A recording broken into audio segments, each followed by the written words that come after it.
జీవన జ్యోతి. శుభోదయం. జీవనజ్యోతి కార్యక్రమానికి స్వాగతం. ఇవాల్టి మన కార్యక్రమంలో గుట్కా జర్దాల వల్ల వచ్చే సమస్యల నివారణకు ఆయుర్వేదంలో ఉన్న పరిష్కార మార్గాలను డాక్టర్ గాయత్రి దేవి గారిని అడిగి తెలుసుకుందాం. డాక్టర్ గారు నమస్తే అండి. నమస్కారం అమ్మా. డాక్టర్ గారు, ప్రపంచంలో దుర్వ్యసనాలకు లోటే లేదు. ముందుగా ఈ దుర్వ్యసనాల వల్ల శరీరం, తర్వాత కుటుంబం, సమాజం, ప్రపంచం ఇలా నాశనం అయిపోతూ ఉంటుంది. ఈ విషయం ప్రతి ఒక్కరికి తెలిసినా ఈ దుర్వ్యసనాల బారిన పడుతూనే ఉంటారు. అసలు ఇలా వ్యసనాల బారిన పడడానికి కారణాలు ఏమిటంటారు? మీరు అడిగిన సందేహం బాగానే ఉంది. ఏంటంటే ఇప్పుడు ఈ వ్యసనాలకి లోటే లేదు. కాలంతో అంటే కాలంలో వచ్చేటువంటి మార్పులతోటి కొత్త కొత్త రకాలైనటువంటి మాదక ద్రవ్యాలకి వాటికి అలవాటు పడుతూ ఉంటారు. ఈ వ్యసనాలు ఏమేంటంటే కూడా చాలా రకాలు ఉంటాయి. వ్యసనాలు చెప్పాలంటే ఒకటి మద్యపానం చేయడం కానివ్వండి, ధూమపానం అవనివ్వండి, గుట్కాలు, జర్దాలు ఇలాంటి రకరకాల మాదక ద్రవ్యాలకు అలవాటు పడుతూ ఉంటారు. ఇంకా కొంచెం టెక్నాలజీతో ఉండేటువంటి ఇంకో కొన్ని మాదక ద్రవ్యాలకి వాటికి ఇలా ఎందుకు అలవాటు పడతారంటే ఏంటంటే ఒక మానసిక బలహీనత. ఫస్ట్ ఆఫ్ ఆల్ ఏంటంటే ఒక మానసిక బలహీనత ఉండి వాళ్ళు ఏదో అంటే నేను ఒక గ్రేట్గా నేను ఏదో చేయగలుగుతాను, ప్రపంచంలో అందరూ చేయని పని ఏదో నేను చేస్తాను అన్నట్టు ఒక ఫీలింగ్ ఒకటి ఉంటుంది కొంతమందిలో.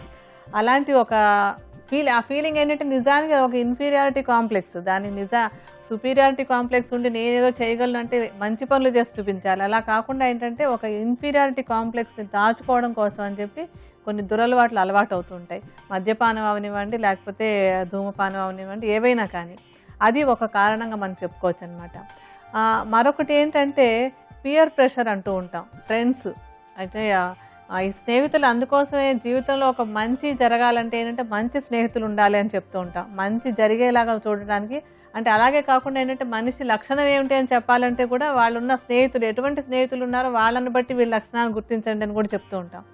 ఎందుకంటే ఈ స్నేహితులు అనే వాళ్ళు చెడ్డ స్నేహితులు ఉన్నట్టయితే వాళ్ళు ఏం చేస్తారంటే రెచ్చగొడుతూ ఉంటారు. ఏంటి నువ్వు ఈ మాత్రం చేయలేవా, నువ్వు తాగలేవా, నువ్వు సిగరెట్ కాల్చలేవా, అయ్యో ఆ మాత్రం రాదా నీకు, అలా ఏదో ఒకటి రెచ్చగొట్టి బలహీనమైనటువంటి మనసు ఉన్నటువంటి వాళ్ళని వీళ్ళు రెచ్చగొట్టడం వల్ల కాదు నేను చేయగలను, నేను చూపిస్తాను చూడు అని చెప్పి మొదలెట్టాలన్న ఒక కోరిక వాళ్ళలో కలిగిస్తూ ఉంటారు. అందుకే పియర్ ప్రెషర్ అంటాం. అంటే మిత్రుల యొక్క ప్రోద్బలం వల్ల ఇవి నేర్చుకోవడం అనేటువంటిది చాలా మందిలో ఎక్కువగా ఉన్నటువంటి కారణం అన్నమాట.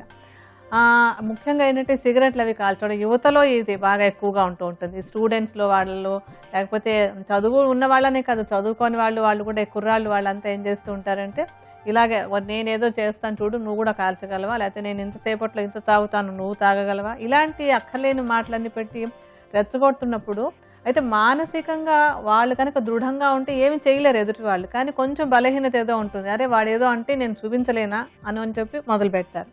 అయితే ఈ మాదక ద్రవ్యాలు అన్నింటికీ ఉన్నది ఏంటంటే ఒకసారి మనం దానికి దాసోహం అన్నామంటే ఇంక అయిపోయింది, ఇక మొత్తం జీవితం అంతా వాటికి లొంగిపడి ఉండాల్సిందే. ఎందుకంటే అవి శరీరంలోకి ప్రవేశించాక లోపల ఎన్నెన్నో మార్పులు తీసుకొస్తాయి. ఆ మార్పులు అవి తీసుకురావడం ఏమవుతుందంటే నెమ్మదిగా శరీరానికి అవి అందించకపోతే ఉండలేని స్థితి వస్తుంటుంది. దాన్ని అడిక్షన్ అంటాం అన్నమాట. అంటే ఇది ఆల్కహాల్ అంటే మద్యపానం అవనివ్వండి, లేకపోతే ధూమపానం అవనివ్వండి, దానిలోంచి వచ్చేటువంటి ఆ మత్తు పదార్థంకి శరీరం అలవాటు పడ్డప్పుడు ఆ పదార్థం మళ్ళీ లోపలికి వెళ్ళకపోతే కనుక లోపల ఏవేవో మార్పులు వచ్చేస్తున్నట్టుగా అయిపోవడం, అది తీసుకునేంత వరకు ఉండలేకపోవడం, అలాగ బానిసలు అయిపోతూ ఉంటారు. అంటే మెయిన్గా ఏంటంటే ఒక మానసిక బలహీనత వల్ల, అలాగే మిత్రుల ప్రోద్బలం వల్ల, లేకపోతే ఏదో ఒక స్టైల్గా ఉండటం. ఇప్పుడు ముఖ్యంగా సిగరెట్లు అవి కాల్చడం అనుకోండి, ఏదో ఇలా కట్టుకొని పోజు కొడుతున్నట్టుగా ఉంటే ఏదో మంచి హీరో ఫీల్ వస్తుందని ఓ భ్రమలో ఉంటూ ఉంటారు. అందులో ఇటీవల వచ్చే సినిమాల్లో వాటిల్లో కూడా ఏంటంటే ఈ మాదక ద్రవ్యాల అలవాట్లని హీరోలు కూడా చూపిస్తున్నారు. చాలామందికి అంటే మానసికంగా బలహీనంగా ఉన్న వాళ్ళే ఇలాంటి వాళ్ళని అనుసరిస్తూ ఉంటారు అన్నమాట. పాతకాలం సినిమాలు మనం చూస్తే ఈ మద్యపానం కానీ సిగరెట్లు కానీ హీరో లక్షణంగా చూపించేవారు కాదు. ఇప్పుడు ఉండేటువంటి హీరోల లక్షణాలన్నీ ఏమిటంటే వాడు కూడా మందు కొడుతూ ఉంటాడు, వాడు కూడా సిగరెట్లు కాలుస్తూ ఉంటాడు, దాన్ని ఒక గొప్ప విషయంగా వాళ్ళు చూపిస్తూ ఉంటారు. ఇది చూసి ఇప్పుడు యువత కూడా దాన్ని వాళ్ళు కూడా అనుసరించడం మొదలు పెడుతూ ఉంటారు. అంటే మంచి చెడు ఏమి తెలియని మనస్థితి ఉన్నప్పుడు ఏంటంటే ఏదంటే అది వాళ్ళు ఎవరిని ఒక హీరోనో లేకపోతే ఒక ముఖ్యం అనుకుంటారో వాళ్ళని అనుసరించేద్దామని చెప్పి మొదలు పెడతారు. ఆ మొదలుపెట్టిన తర్వాత దానికి బానిసగా ఉండిపోతూ ఉంటారు. అలాగే ఏదో కష్టం వచ్చింది, ఏదో బాధ వచ్చింది, ఆ బాధ పోగొట్టుకోవడం కోసం ఇలాంటి అలవాటు చేసుకుంటున్నాం అని చెప్పేవాళ్ళు కొందరు. అయితే దాన్ని కూడా నేను నిజం అని చెప్పాను. ఎందుకంటే ఆడవాళ్ళకు కూడా బోల్డ్ కష్టాలు ఉన్నాయి. మరి ఆడవాళ్ళందరూ సిగరెట్లు కాల్చి మందులు కొట్టి అలా ఏం చేయట్లేదు కదా. ఫ్యాషన్ వదిలేయండి, కొత్తగా మొదలుపెట్టిన ఫ్యాషన్ వాళ్ళని కాదు, జనరల్గా అది లక్షణం కాదు. కానీ దాన్ని ఏంటంటే ఒక అవకాశంగా తీసుకుని దాన్ని ఒక అలవాటు చేసుకుంటూ ఉంటారు చాలామంది. ఎక్కువగా మనకి కనిపించేది మా మగవాళ్ళలో కనుక. ఇలా రకరకాల బలహీనతలకి ఒక మార్గంగా ఈ మత్తు పదార్థాలకు అలవాటు పడ్డం అనేది మనకు ఎక్కువగా కనిపిస్తూ ఉంటుంది. అది డాక్టర్ గారు, మీరు చెప్పినట్లు రకరకాల వ్యసనాల్లో ఒకటి ఈ జర్దా గుట్కాలు. వీటి వల్ల శరీరానికి కలిగే నష్టాలు ఏమిటో వివరించండి. ఈ గుట్కా జర్దా ఏంటంటే చాలా తేలికగా దొరుకుతూ ఉండటం, ఎక్కడైనా సరే చాటుమాటుగా పెట్టేసుకుని ఎవరికి కనిపించకుండా తీసుకోగలగటం. ఈ కారణాల వల్ల ఏంటంటే ఎక్కువ మంది కుర్రాళ్ళు ఈ అలవాటుకి ఎక్కువ బానిసవుతూ ఉన్నారు. చాలామందిని చూస్తూ ఉంటాను, నోట్లో వేసుకుని నవ్వులుకుంటూనే ఉంటారు. వాళ్ళ దగ్గరికి వెళ్తే ఇంత ఘాటు వాసన అది కూడా ఎక్కువగా వస్తూ ఉంటుంది. ఇందులో ఏంటంటే ఈ గుట్కా జర్దాల్లో ఒక 4000 రకాలైనటువంటి హానికారక పదార్థాలు ఉంటాయి. అబ్బా అన్నీ ఉంటాయా అన్నది కూడా తెలియదు తినేవాళ్ళకి. అది ఈ గుట్కా జర్దాలో ఏంటంటే పొగాకు, తర్వాత పచ్చి ఒక్క ఒకటి, ఒక రకమైనటువంటి సున్నము, ఆ తర్వాత కవిరి ఒకటి, ఇది కాకుండా ఇంకా కొన్ని పదార్థాలు కలిపి తయారు చేస్తూ ఉంటారు. వీటన్నింటిలోనూ కూడా మనం ఒకసారి ఒక్కొక్కటి అంటే అనాలిసిస్ అంటాం, ఒక పదార్థం లోపల ఏమేమి ఉన్నాయని చెప్పి కెమికల్గా తీస్తూ ఉంటారు. అలా తీసి చూస్తే ఏంటంటే దాదాపుగా 4000 రకాలైనటువంటి హానికారక పదార్థాలు ఈ గుట్కా జర్దాల్లో ఉంటాయి. ఇందులో పొగాకు ఎక్కువగా ఉంటుంది, తర్వాత పచ్చి ఒక్క కొంచెం ఎక్కువగా ఉంటూ ఉంటుంది. వీటిలలో ఏంటంటే హానికారకమైన వాటిలలో కూడా ఒక 40 పదార్థాలు క్యాన్సర్ రావడానికి కారణమైనటువంటివి ఇందులో ఉంటుంటాయి. అలాగే ఏంటంటే ఇప్పుడు మీరు అడిగారు కదా ఎటువంటి హాని జరిగే అవకాశం ఉందని. ఎటువంటి హాని జరగదు అని చెప్పాలన్నమాట. ఎందుకంటే వీటిల ప్రభావం శరీరంలో ఉండేటువంటి ప్రతి అవయవం మీద పడుతుంది. అలాగే ప్రతి సిస్టమ్ మీద, అంటే నాడీ మండలం మీద అవనివ్వండి, ఊపిరితిత్తుల మీద అవనివ్వండి, జీర్ణ మండలం మీద, అలాగే ప్రత్యుత్పత్తి అంటే రిప్రొడక్టివ్ సిస్టమ్, సంతానం కలగటం విషయానికి సంబంధించినటువంటి అవయవాల మీద, ప్రతి అవయవం మీద కూడా దీని నెగటివ్ అంటే దీని యొక్క దుష్ప్రభావం పడుతూనే ఉంటుంది. ఇవేవి తెలియవు, తినేటప్పుడు చేసేటప్పుడు ఇవేం తెలియవు. అయితే మొట్టమొదట ఏంటంటే నోట్లో నవ్వులుతూ ఉంటారు కదా, ఈ నవ్వులుతూ ఉన్నప్పుడు డైరెక్ట్గా నోట్లోంచి రక్తంలోకి వెళ్ళిపోతుంది. ఇది మెయిన్గా ఉన్న ప్రాబ్లం అది. ఇది గుట్కా జర్దాలకి ఏంటంటే నాలుక మీద నుంచే రక్తంలోకి వెళ్ళిపోయి దుష్ప్రభావం శరీరం మొత్తం మీద కలుగుతూ ఉంటుంది. అది అందుకే తొందరగా వాళ్ళకి మత్తు కూడా వచ్చేస్తుంటుంది అది నోట్లో పెట్టుకోగానే. ఈ అలవాటు ఇలా అయినప్పుడు ఏంటంటే మొట్టమొదటి వచ్చేటువంటివి నాలుక మీద కానీ నోట్లో కానీ పుళ్ళు పడుతూ ఉంటాయి. ఆ పుళ్ళు క్యాన్సర్గా మారేందుకు కూడా అవకాశం ఉన్నటువంటి పుళ్ళు. ఆ తర్వాత ఊపిరితిత్తులకు సంబంధించినటువంటి సమస్యలు వస్తాయి. నరాలకు సంబంధించినటువంటి సమస్యలు అంటే నరాలు బలహీనం అయిపోవడం, లేకపోతే వణుకు అది వస్తూ ఉండడం కానీ, తిమ్మిర్లు ఎక్కిపోవడం కానీ శరీరంలో, అటువంటి సమస్యలు వస్తాయి.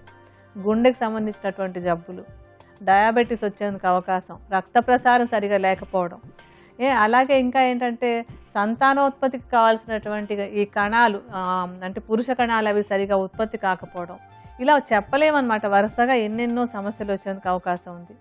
ఇవే కాకుండా ఇందాకే చెప్పాను కదా 40 క్యాన్సర్ కారకమైనటువంటి పదార్థాలు దీంట్లో ఉంటాయని చెప్పి, వాటి వల్ల క్యాన్సర్ వచ్చే అవకాశం కూడా చాలా ఎక్కువగా ఉంటుంది. ముఖ్యంగా నోటికి సంబంధించినటువంటి క్యాన్సర్ ఈ గుట్కా జర్దా నవిలే వాళ్ళలో కనిపిస్తూ ఉంటుంది. అయితే ఇవేంటంటే తినే వాళ్ళందరూ ఇలా చేసుకునే వాళ్ళంతా వాళ్ళెవరికో వస్తుంది మనకి రాదులే అన్న ధోరణి, ఏమి పట్టించుకొని ఒక నిర్లక్ష్య ధోరణి. ముఖ్యంగా ఈ మాదక ద్రవ్యాలకి బానిసలైన వాళ్ళందరిలో కూడా ఒక రకమైన యాటిట్యూడ్ ఏంటంటే ఒక నిర్లక్ష్య ధోరణి. ఎవరు చెప్పినా ఏం వినక్కర్లేదు, ఏమి జరగదు, అంత బాగానే ఉంటుంది, జాలీ హ్యాపీ అలా అనుకుంటూ ఉంటారు. కానీ మనం అనుకున్నంత మాత్రాన జరగాల్సింది జరగకుండా ఆగిపోదు కదా. కానీ ఆ థాట్ అది లేకుండా వీళ్ళు చేయటం వల్ల ఏంటంటే శరీరంలో ఉండేటువంటి అన్ని అవయవాల మీద కూడా దాని దుష్ప్రభావం తప్పనిసరిగా కనిపిస్తుంది. డాక్టర్ గారు, గుట్కా జర్దాల వల్ల వచ్చే సమస్యల నివారణకు ఉపకరించే ఆయుర్వేద ఔషధాన్ని ఏ విధంగా తయారు చేసుకోవాలో వివరిస్తారండి? ఇప్పుడు మనం తయారు చేసుకునేటువంటి ఔషధంలో మనం మొట్టమొదటి తీసుకునేటువంటిది ఏంటంటే కటుక రోహిణి.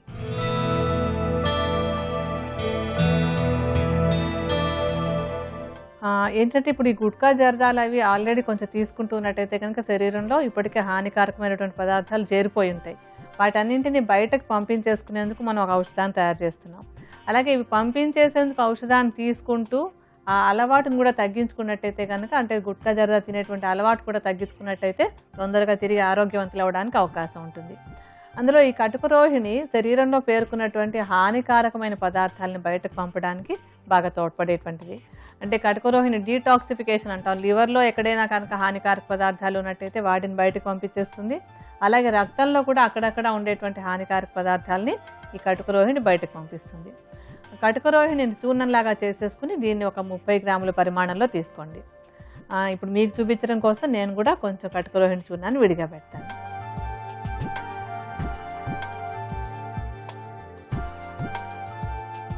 ఆ తర్వాత మనం తీసుకోబోయేటువంటిది నేలవేము.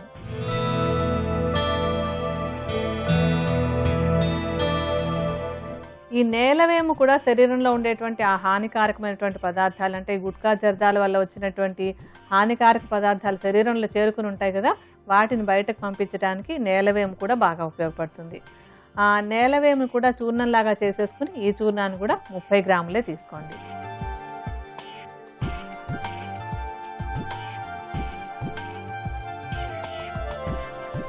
తర్వాత మనం తీసుకోబోయేటువంటి మూలిక గుడూచి.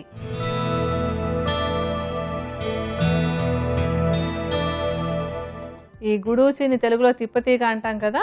ఈ తిప్పతీగ కూడా ఏంటంటే ఒక మంచి రసాయనం. అలాగే శరీరంలో ఉండేటువంటి హానికారక పదార్థాలు బయటకు పంపించేయడానికి ఇది బాగా ఉపయోగపడుతుంది.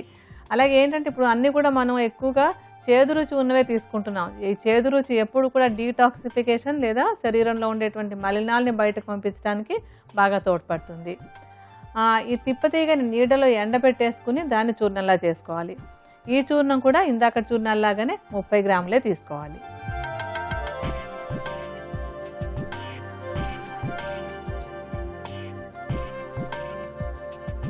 తర్వాత తీసుకోవాల్సినటువంటి ద్రవ్యం విడంగాలు.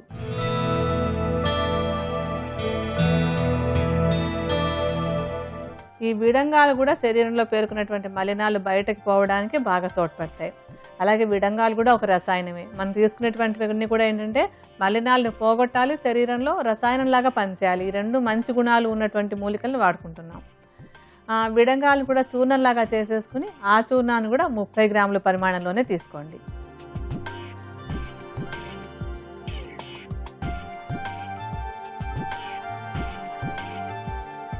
ఇంకా ఈ ఔషధంలో మనం ఆఖరిగా తీసుకునేటువంటి ద్రవ్యం ఏంటంటే నాగకేసరాలు.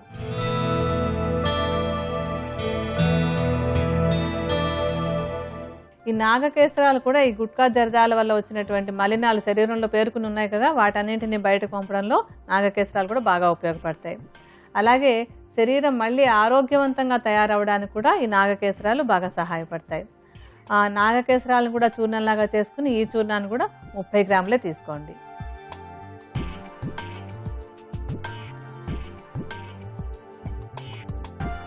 మనకి ఔషధం తయారీకి కావాల్సినటువంటి చూర్ణాలన్నీ రెడీగా ఉన్నాయి కదా, వీటిని ఇప్పుడు బాగా కలుపుతాను.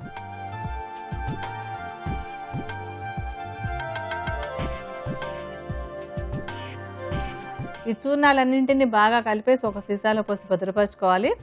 దీన్ని వాడుకోవడానికి ఏంటంటే సుమారుగా ఒక పెద్ద చెంచాడు చూర్ణం, అంటే దాదాపుగా ఒక 10 గ్రాముల చూర్ణం ఉండేలాగా తీసుకుని ఆ చూర్ణానికి ఒక 100 మిల్లీలీటర్ల నీటిని చేర్చి అది సగం మిగిలేంత వరకు మరిగించుకోవాలి.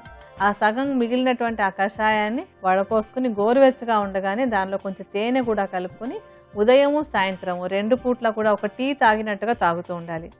ఈ విధంగా రెగ్యులర్గా తీసుకుంటున్నట్టయితే కనుక ఇప్పటికే శరీరంలో గుట్కా జర్దా వల్ల వచ్చినటువంటి హానికారకమైనటువంటి మార్పులు తగ్గిపోతాయి.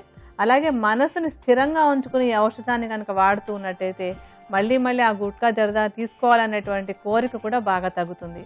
మానసిక స్థిరత్వం అనేటువంటిది చాలా అవసరం. అలాగే చెడు స్నేహాలకు దూరంగా ఉండి ఇటువంటి పదార్థాలు తీసుకునే వాళ్ళ దగ్గరికి వెళ్లకుండా ఉన్నట్టయితే కనుక మీకు ఔషధం సహాయంతో ఈ చెడు అలవాటు తగ్గించుకోవడానికి చాలా ఉపయోగకరంగా ఉంటుంది. గుట్కా జర్దాల వల్ల వచ్చే సమస్యల నివారణకు ఉపకరించే ఆయుర్వేద ఔషధం తయారీ విధానం మరొక్కసారి చూద్దాం.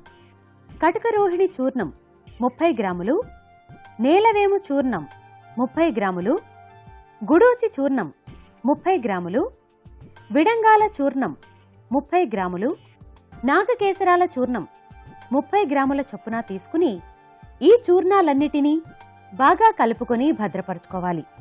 ఉపయోగించుకోవడానికి చెంచాడు చూర్ణాన్ని 100 మిల్లీలీటర్ల నీటిలో కలిపి సగం మిగిలేంత వరకు మరిగించి వడపోసుకొని దీనికి తగినంత తేనెను కలిపి ఉదయం సాయంత్రం తీసుకోవాలి.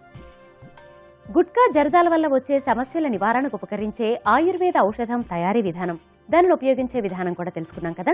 మరిప్పుడు గర్భిణీ స్త్రీలలో వచ్చే వికారం సమస్య నివారణకు చక్కటి గృహౌషధం అడిగి తెలుసుకుందాం.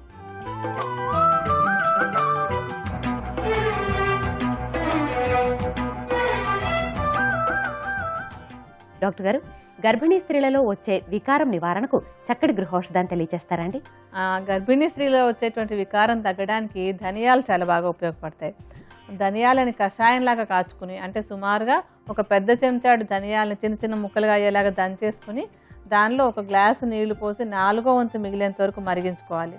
అలా మిగిలినటువంటి ఆ 4వ వంతు కషాయాన్ని వడపోసేసి గోరువెచ్చగా ఉండగానే అందులో కొంచెం పటిక బెల్లం, కాస్తంత తేనె కలుపుకొని 3 పూట్ల తీసుకున్నట్టయితే కనుక గర్భిణీ స్త్రీలలో వచ్చేటువంటి వికారం బాగా తగ్గిపోతుంది. గుట్కా జరదాల వల్ల వచ్చే సమస్యల నివారణకు ఉపకరించే యోగా ప్రక్రియలను యోగ వశిష్ఠ శ్రీ దండు సత్యనారాయణ రాజు గారు చేసి చూపిస్తారు. మనము చూద్దాం.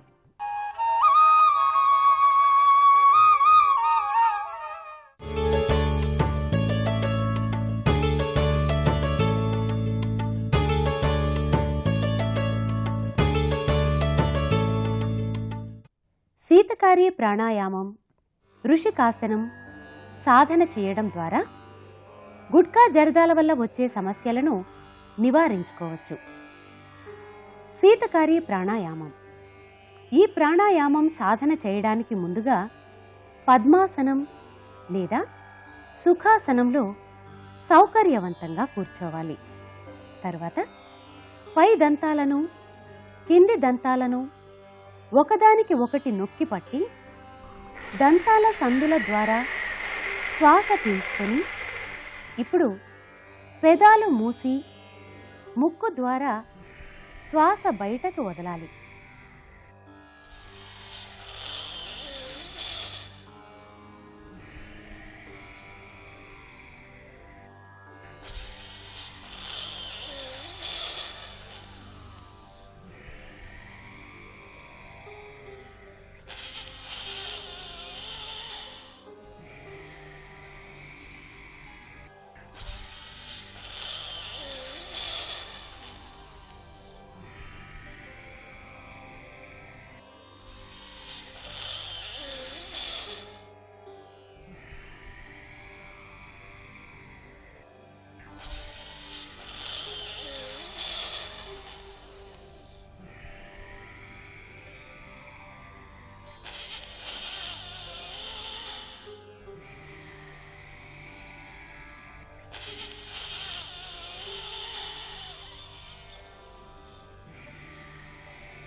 ఇలా ఈ ప్రాణాయామం రోజు 5 నుండి 8 నిమిషాల పాటు సాధన చేయవచ్చు. రెండవ ప్రక్రియ ఋషికాసనం. ఈ ఆసనం సాధన చేయడానికి ముందుగా కాళ్ళు రెండింటినీ ముందుకు చాచి కూర్చొని ఇప్పుడు ఎడమ కాలును పైకి తీసుకొని వస్తూ 2 చేతుల సహాయంతో తల మీదుగా మెడపై ఉంచి ఇప్పుడు కుడి మోకాలుపై పైకి లేస్తూ ముందుకు వంగి ముఖాన్ని కుడి మోకాలుకు ఆంచాలి. అరచేతుల్ని కాలుకు ఇరుపక్కలా నేలపై ఉంచాలి. శ్వాస సాధారణంగానే తీసుకోవాలి.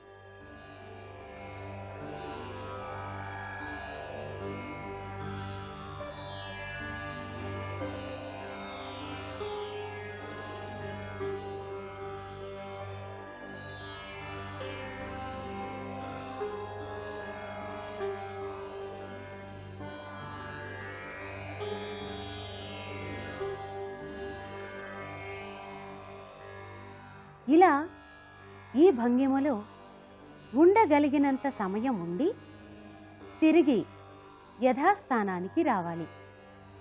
ఇప్పుడు రెండవ పక్క సాధన చేయడానికి కాళ్ళు ముందుకు చాచి కూర్చొని కుడి కాలును పైకెత్తుతూ 2 చేతుల సహాయంతో తల మీదుగా మెడపై ఉంచి ఇప్పుడు ఎడమ కాలుపై పైకి లేస్తూ ముందుకు వంగి ముఖాన్ని ఎడమ మోకాలుకు ఆంచి ఉంచాలి. ఇప్పుడు కూడా శ్వాస సాధారణంగానే తీసుకోవాలి. ఇలా ఈ ఆసనం రోజు 2 పక్కల 5 నుండి 8 సార్లు సాధన చేయవచ్చు.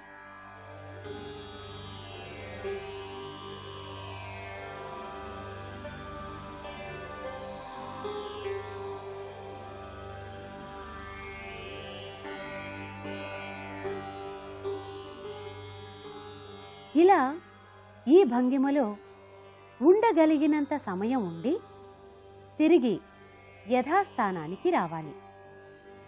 ఈ విధంగా శీతకారి ప్రాణాయామం, ఋషికాసనం, గుట్కా జరదాలు మానేసి సాధన చేయడం ద్వారా విశుద్ధి, అనాహత చక్రాలు ఉత్తేజితమై నోరు, అన్నవాహిక భాగాలలోని మృత కణాలు జీవకణాలై అక్కడికి రక్తం సక్రమంగా ప్రసరించి గుట్కా జరదాలు తినటం వల్ల వచ్చే సమస్యలు నివారించబడతాయి. ఈ ప్రక్రియల తర్వాత ప్రాణాయామం, ధ్యానం చేసి అమృత తుల్యాసనం వేయడం ద్వారా శరీరంలోని అన్ని అవయవాలకు విశ్రాంతి లభిస్తుంది. గుట్కా జరదాల వల్ల వచ్చే సమస్యల నివారణకు ఉపకరించే యోగా ప్రక్రియలేమిటో తెలుసుకున్నాం కదా.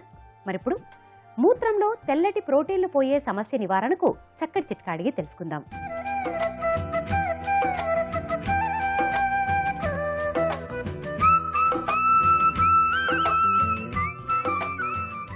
డాక్టర్ గారు, మూత్రంలో తెల్లటి ప్రోటీన్లు పోయే సమస్య నివారణకు చక్కటి చిట్కాను తెలియజేస్తారండి?